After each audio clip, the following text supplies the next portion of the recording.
Hello. Our story begins at the end of 65 BBY, with Sheev Palpatine on his home world of Naboo. He and his master, Lord Plagueis, came up with a plan to lure the Jedi into a trap.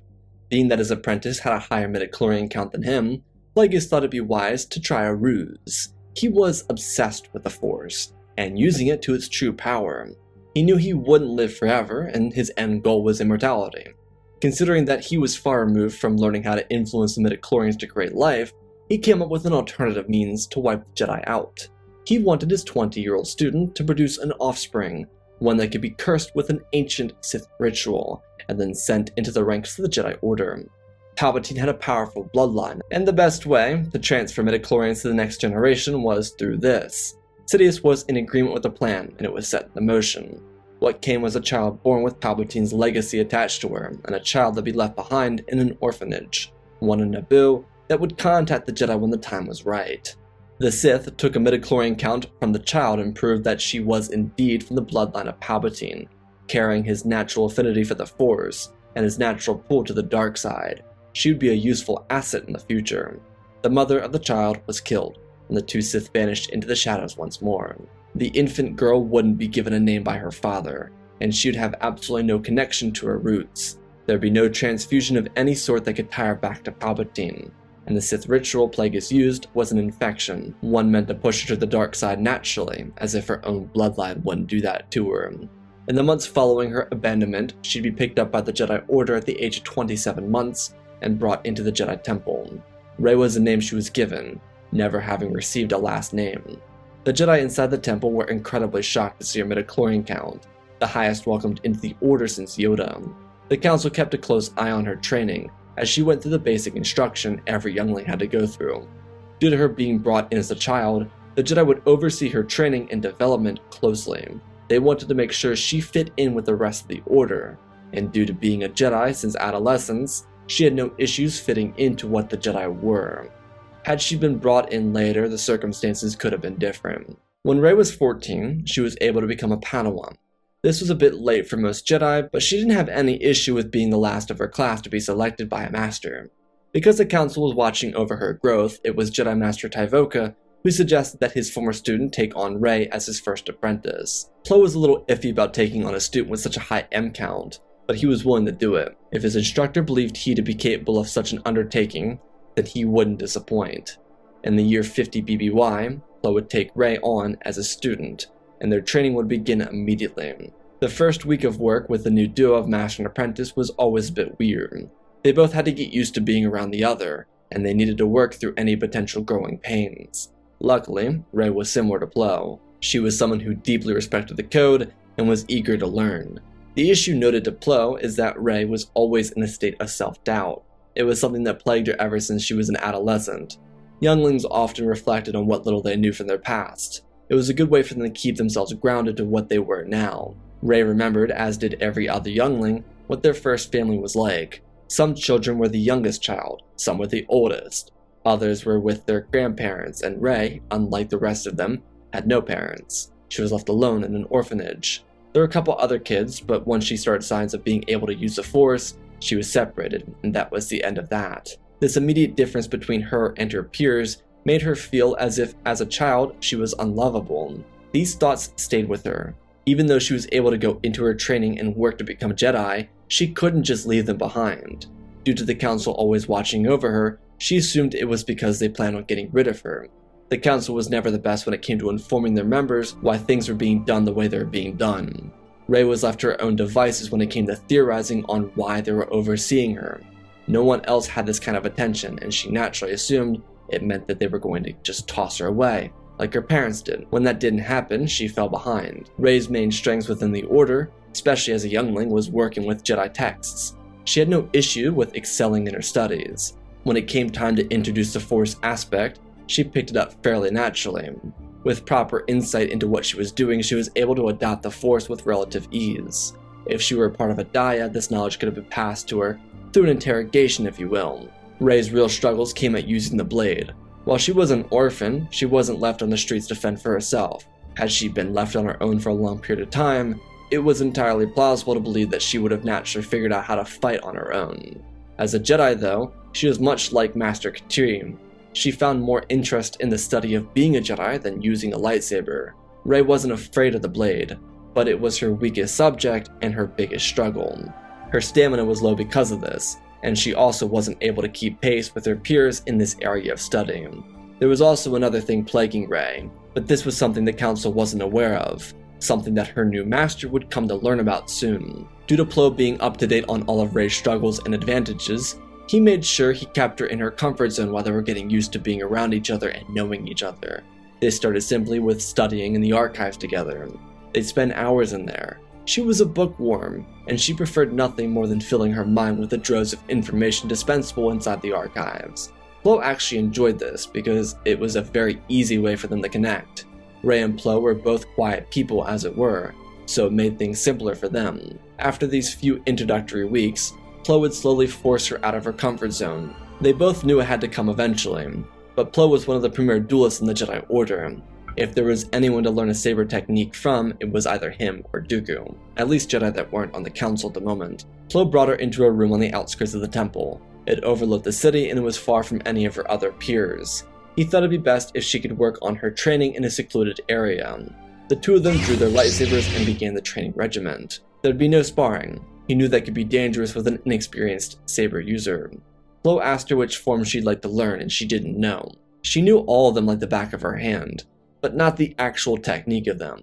Rey simply read about all the forms from the books. They were all inside the archives and really easy to access. When she did her training with her peers, she learned to use Form 1, so Plo focused on that first. It was the most common form to use for a student. He suggested that he would make input on her fighting techniques and they could go from there once they figured out what she was more comfortable with. Despite her somewhat clumsy saber technique and her wide swings, which left weaknesses in her defense, Plo decided to stay away from Form 3 and perhaps Form 4. These training sessions did go on for a bit longer than they should have. Her lack of stamina in the early training sessions only reminded Plo how too much of something was bad. She likely would be able to hold her own against untrained mercenaries, but anything more than that would likely be a bit much for her at this point. Plo noted how a lot of her movements were on instinct rather than technique, which wasn't all that uncommon for a Padawan. However, she had a little bit more of an issue than a general group of students. There was something about her saber technique that threw Plo off. It wasn't unheard of, but it was uncommon. Rey had an affinity for using aggressive strikes. Not the type you'd see in Form 4 or Form 5, but something one might see from Form 6 or 7. Her strikes were piercing. Sometimes during her saber training she'd drive her blade forward, a move that a Jedi typically wouldn't make unless necessary. The movement was very aggressive, and Plo wondered if there was something the Council didn't know about his new student. She was pulled into these more aggressive styles, but when he asked her about it, she almost shied away, as if she didn't want to reveal the nature of her emotions regarding these movements. Plo kept the Council informed on everything she did, and how her training was going. It was a bit odd, but he was able to learn new things about himself through this process. Plo spent a majority of his life not becoming a teacher, and he realized that he was actually built almost specifically to be an instructor. Rey expressed adoration for her teacher, but there was still something missing. A piece of the equation wasn't adding up, so he hatched a plan.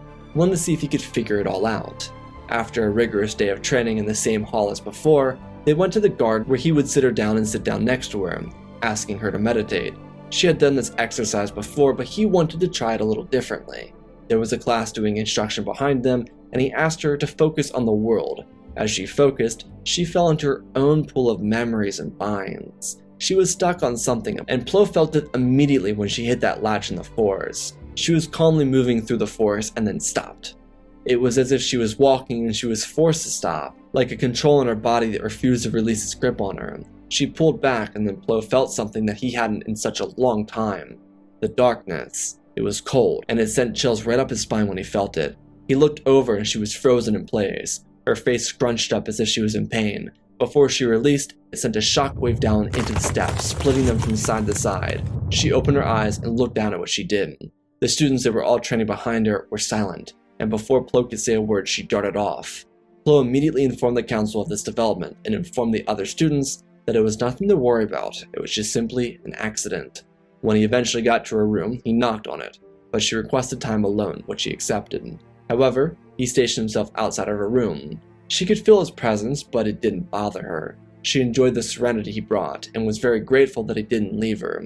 This serenity gifted her a night of actual rest. Rey never slept well after she hit her 5th birthday. She was able to relax, but ever since, she had nightmares and night terrors, a constant stacking of awaking fear. Every night came a new demon to face, and every time she woke up, she was left more afraid of herself than the night before.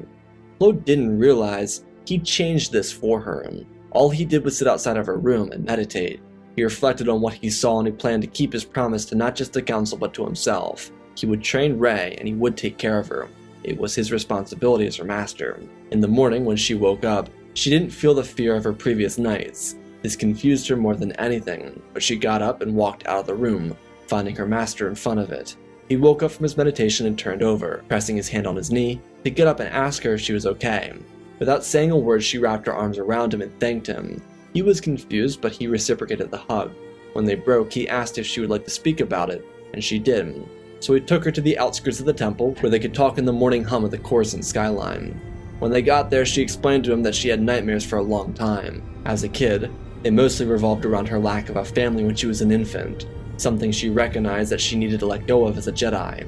But as an orphan, she felt alone. Her friends were still here, but that bond was different. Her peers were never given away to no ones, and never locked away for being Force sensitive. After a couple years, these nightmares manifested into terrors, ones in which she would see herself on the Dark Throne.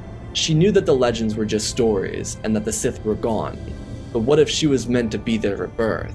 She couldn't live with herself if she was on that Dark Throne, leading the forces of evil. It wasn't her. She knew she used more aggressive strikes in her fighting, but she believed it didn't represent her. Plo told her that his master, Tyvoka, was a Wookiee. Being that he was a Wookiee, he had a short temper. That wasn't something wrong with him though. Because Tyvoka understood he had a temper, he used it to his advantage. Similar to how new council member Mace Windu used both the light and the dark in his lightsaber form. He used his best attributes to his abilities, and harnessed them in one focused motion. If she could do that, he promised that she'd be one of the greatest Jedi of her time. They'd work on her nightmares together, but she needed to not see these struggles as a reflection of something bad about her. Rey appreciated this consolation, and Plo told her that together, they'd work past these troubles and help her find peace. The following 3 years of Rey's training would be challenging, but they would be the best years of her life up until that point. She obviously continued reading through the Jedi texts, but she found such a profound peace with her teacher. He was exactly what she needed, and despite her not knowing about the watchful eyes of the council, she excelled. Plo thought it best to keep the nightmares to himself, fearing that the council might act. These nightmares were still a trouble for him though. Some days they were rough, others they were horrid. Rey would sometimes wake up holding her lightsaber in her hands. One of her greatest fears was herself. But a new plague in her mind challenged her after all this time training with Plo. She found her sense of belonging with her teacher. Her friendships with other Jedi continued to evolve, but she found herself stuck in a cycle of imposter syndrome. It wasn't that she didn't work hard. Rey strived to work as hard as possible, which made her an easy student to instruct. She wasn't distracted by a need for adventure, and she desired to be the best Jedi she could be, not even be better than the other Jedi. She just wished to be the best version of herself. But this imposter syndrome sat like a leech in her head. Every accomplishment was worth nothing. Every challenge surpassed was less than pleasing. Every attempt to be better was futile. The inner imposter drained all of her accomplishments away from her. She was no master of the blade, but she was set to be one of the Order's premier duelists. She moved what would have been Form 5 into the Geo aspect of Form 7. Rey didn't have the mind and balance that Windu had mastered in his years since joining the Council. She could likely learn how to use Vapad, but likely wouldn't have the same success as Master Windu did, which is why she stuck to Juyo. The Council did have involvement openly with their instruction of Juyo because it was one of the more vile aspects of lightsaber combat. It was fierce, aggressive, and quick. Rey was able to, with the help of her instructor, avoid using the darker attributes of the form. She wasn't controlled by the darkness that sat within the form. One of her greatest allies during the ascension of her skill was Master Dooku and his former student, Qui-Gon Jinn. Due to Master Dooku being such a powerful and precise duelist, he took interest in a young Jedi starting to reach for such a challenging form like Juyo. Rey was still very focused on her studies, but Form 7 was a good way to loosen herself out. Her relationship with her instructor after he learned about her nightmares became a lot more lighthearted. She's able to joke around with him and even wind him up every so often by being a little goober. Plo enjoyed the jokes, but more than anything, he loved that she was finally able to learn to be comfortable with herself. He was still working with her on the imposter bug that she had. The difficulty with her imposter syndrome was controlling how it could be. It wasn't that it had a depressive effect on her, but it dragged every accomplishment through the dirt. It wasn't because she did it on her own, it was because she was favorited, which wasn't true, despite the council watching over her training. The council was very hands-off aside from Form 7. Or it wasn't because she worked hard for it, it was because she had a high midichlorian count. Every accomplishment she had was worth nothing because she could never be good enough in her own mind. However, at the age of 17, she wanted to do something different. She had been a good student and partook in the exercises necessary to continue her ascension to other ranks within the Order. But she didn't want to be a knight yet. She wanted to help people of the galaxy. Due to spending time sparring with Dooku, she knew what his mindset was. She obviously hadn't heard his diatribes about the Republic, but she knew he wasn't the biggest fan of it. However, his words had an effect on her, because she was now informed that the Republic was corrupt. It was becoming more and more corrupt every day.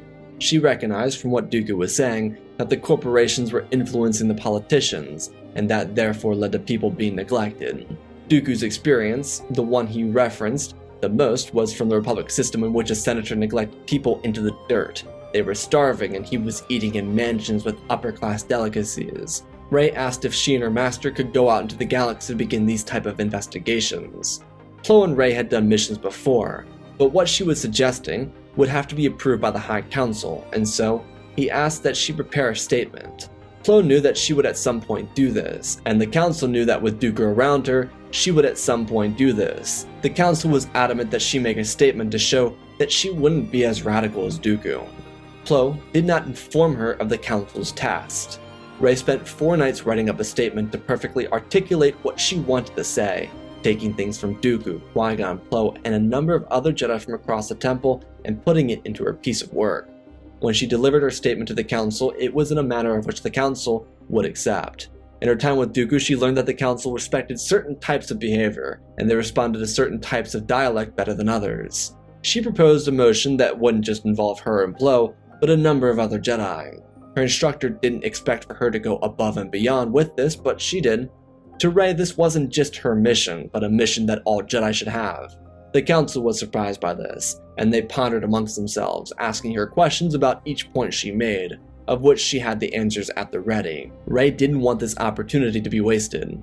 She was here to bring the Jedi out of their abode on Coruscant, to meet the Council and Dooku halfway. It was accepted, and the Grand Master asked that they tread carefully. The galaxy wouldn't be kind to them.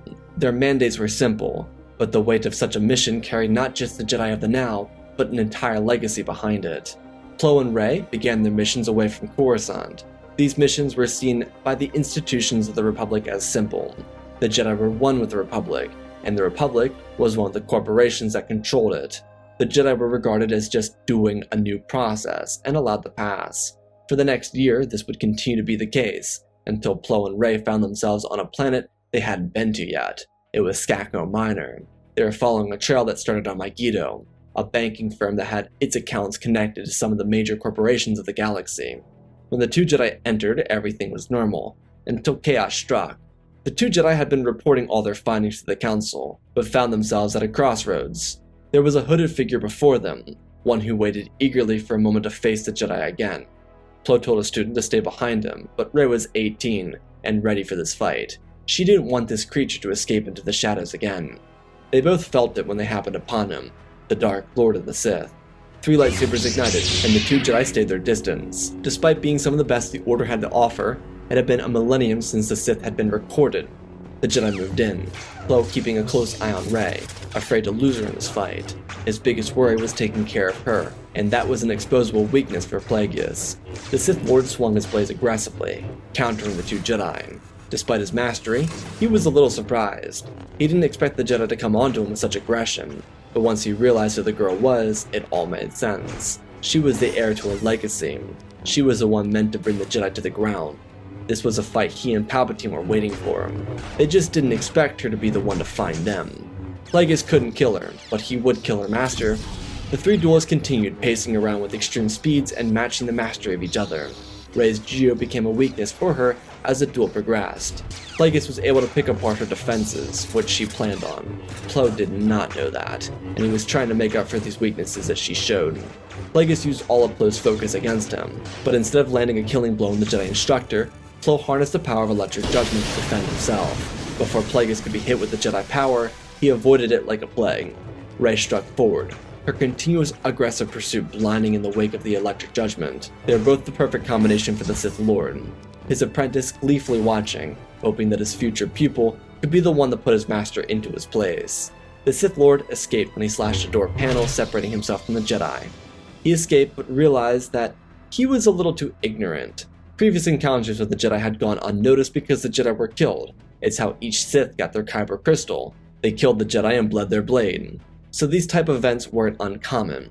Rey was supposed to be turned when her master died. Plagueis just didn't expect for a priest to be so powerful. Typically, Doran Jedi, which is what Plo was, didn't have such skills with a blade, due to being so close with the Barrandov sages.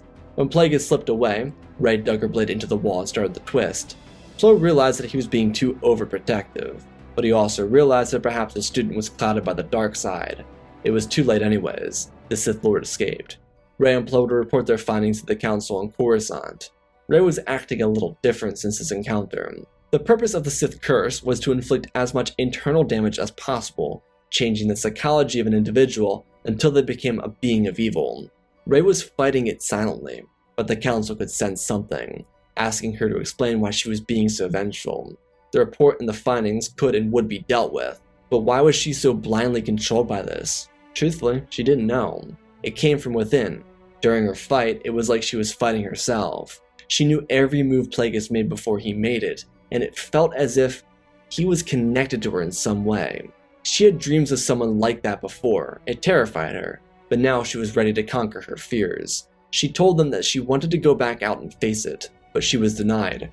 Rey didn't understand why. They were hot in the trail of finding the Sith Lord. It would be dealt with by masters, not Padawans. She expressed passionately that this was their fight, not just one that belonged to the masters, but a generational one. They didn't find the Sith Lord. It was Plo and her. The Council was grateful for that, but this was enough. Her focus was to find the source of those feelings and control them. Rey took a deep breath and nodded her head. She found the choices of the Council to be unfair, but she understood why they felt inclined to do it. Instead of trying to be better than the Council, she continued her training. The thought of the Sith never left her mind. But what was she to do?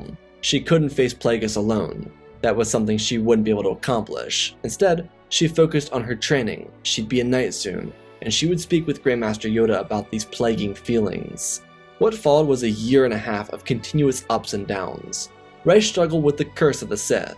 It was revealed by Yoda after extensive sessions with the young Jedi that she was cursed by them. This led to the Council doing a healing session with her, and revealing that her father killed her mother, abandoning her at that dump on Naboo.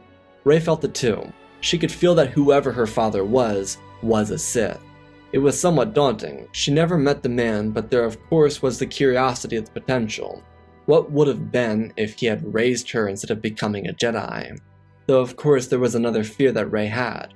Her terrors turned into sleepwalking, which made her move in ways that could terrify the Elder. She sometimes could find herself standing in a different part of the temple, holding her lightsaber as if she were to strike someone down. Many times she woke up in this state, and it was inside the youngling corridors. Rey feared this iteration of herself more than anything, almost driving her away from the Order as a whole. But the Council, and her master, requested that she stick the path, that she persevere. It wouldn't be easy, but it would be much worse to quit. Rey agreed, following their teachings and challenging the curse her father left her to face.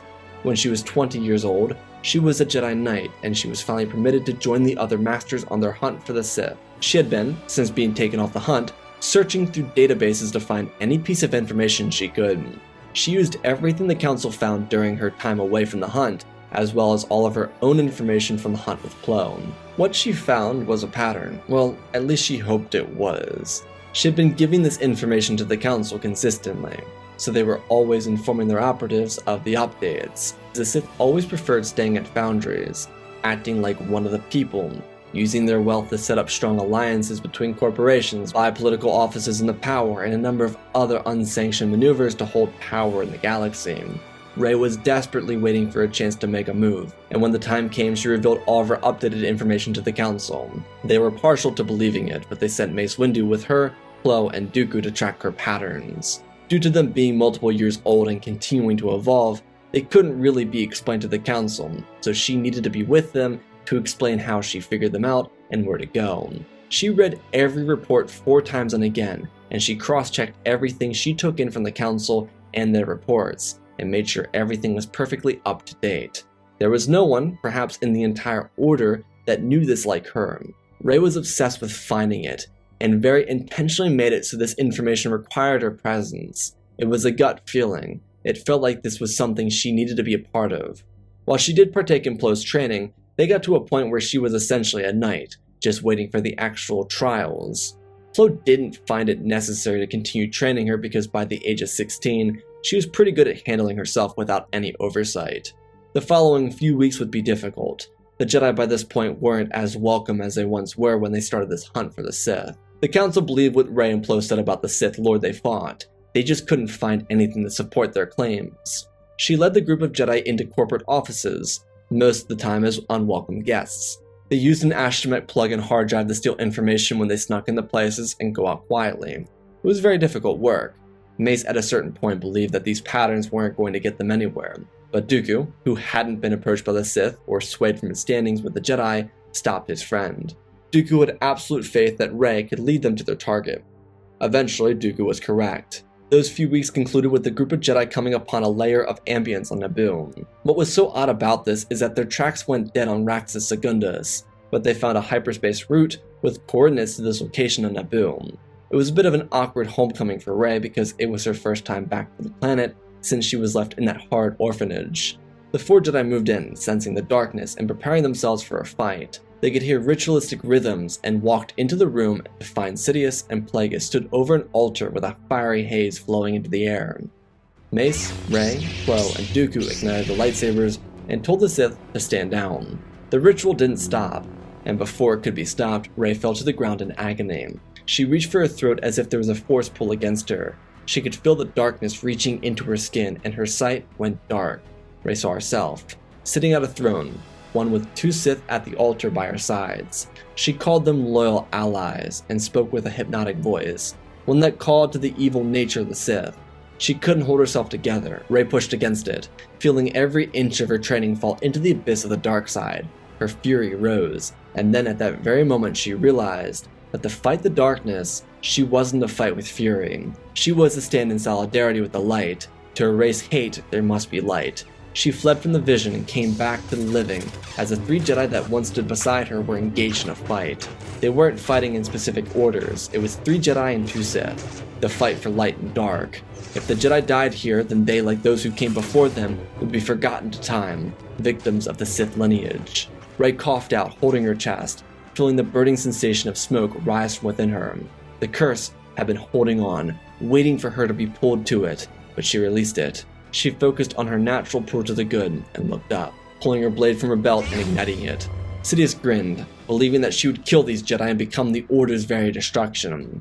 He had this whole plan laid out. She would assassinate their highest-ranking members, and the Sith would take over the Senate with no issues. But when he looked at his daughter, she was not pulled to the darkness. She rose to her feet and lunged forward, engaging with the 2 Sith. Her usage of Form 7 paralleled that of Mace Windu.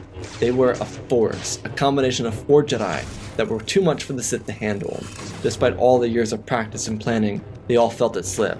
Plagueis knew his student needed to pass on the gifts of the dark side, so he slammed his blade down, creating a shockwave that sent the Jedi from their feet, the energy of the shockwave weakening him. Dooku was the first to regather his footing, and he sliced Plagueis down. Sidious saw the odds lessen, and he ran.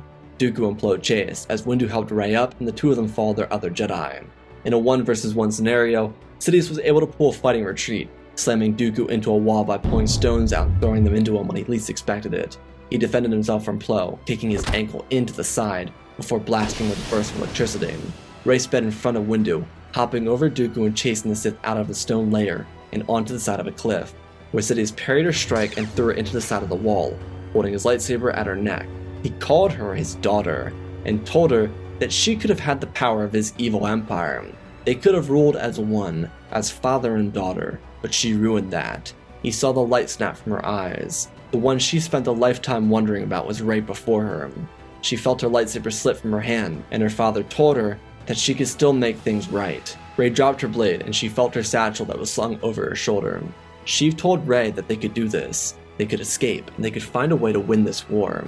Mace came out of the cave, hoping to stop this encounter. But Sidious turned with a devious look, one that said, if he moved another step, the girl dies.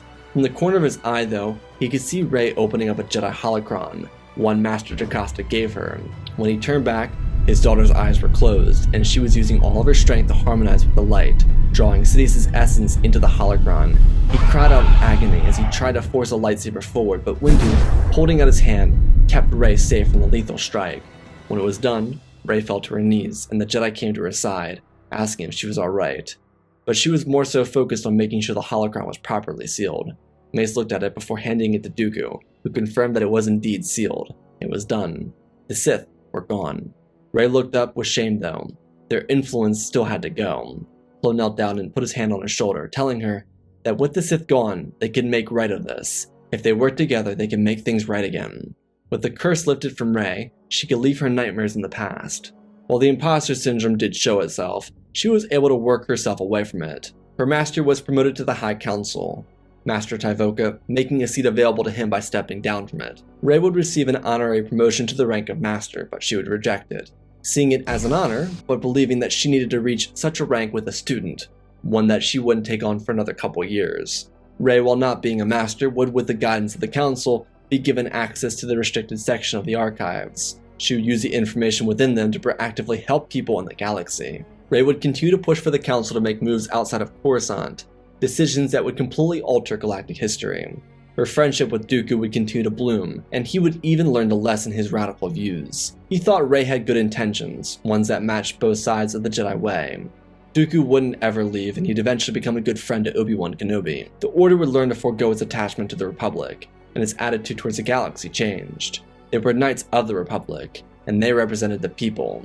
The Order challenged the status quo of the Galactic Republic, and it challenged the established order to make right of the wrongs and forgotten locations across the galaxy, especially like in the Outer Rim. With the Force returned to balance, Rey would eventually become a Jedi Master after training her student. She would join the High Council eventually and continue to help do good for others in the galaxy, one now changed because of this new direction made by the Jedi.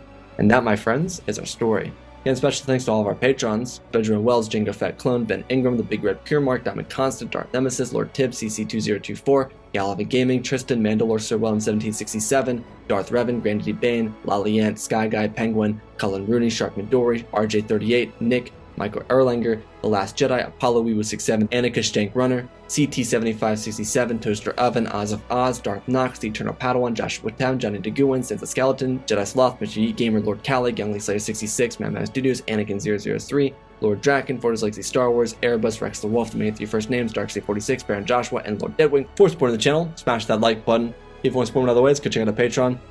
Special thanks to Endsaber for sponsoring our 125,000 subscriber lightsaber giveaway. If you want to find out how you can win one of 6 lightsabers, check the pinned comment down below. Otherwise, let's talk about this story. It's always fun to bring Rey into this era because I really don't change her character at all. Like, I changed some things to make the circumstance make sense in the scenario, like she can't be Palpatine's granddaughter. I don't change anything about her character. Her character is literally the same character. Just, if Anakin was brought into the Order at a young age, this is the type of behavior I'd expect from the Council towards him, and so that's kind of what I use as a baseline for this, is what the Council would have done had they trained Anakin from birth, or if they oversaw him from birth, as they did with Rey. So it's kind of a direct parallel to that. Anyways, I hope you all enjoyed. I love you all, spread the love, and always remember, my friends, may the Force be with you.